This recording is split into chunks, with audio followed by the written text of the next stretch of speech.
প্রিয় দর্শক, আসসালামু আলাইকুম। তৃতীয় শুভেচ্ছা নিয়ে শুরু করছি দর্শক। আজকে আমাদের এক নতুন প্রতিবেদন। তো দর্শক, আজকে তুলে ধরব এমন এক অসহায় এক মেয়ের গল্প। তো যে মেয়ের নাম হচ্ছে জান্নাতি।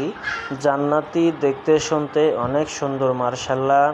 জান্নাতির বয়সটা আছে 18 বছর। জান্নাতির ঠিকানাটা রাজশাহী।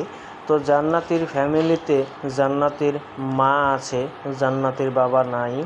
তো জান্নাতির মা কোনো কাজকর্ম করে না এবং বাসায় থাকে, নিজের বাসার কোনো মতন রান্নাবান্না করে।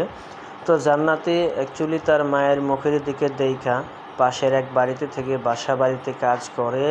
তো জান্নাতি যতক্ষণে আনে ততক্ষণে খায়, তবে তাদেরকে দেওয়ার মতন কোনো মানুষও নাই।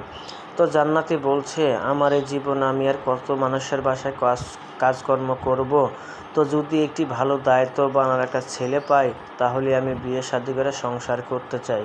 তো দর্শক, এই ছিল জান্নাতির মুখের কথা। তো জান্নাতির সাথে যোগাযোগ করলে আমাদের স্ক্রিনে নাম্বার থাকবে, আপনারা যোগাযোগ করতে পারবেন। তো দর্শক, প্রেম ভালোবাসা আপনাদের ব্যাপার। তো আসেন আমরা দেশের সেবা করি, 5 ওয়াক্ত নামাজ পড়ি। আসসালামু আলাইকুম।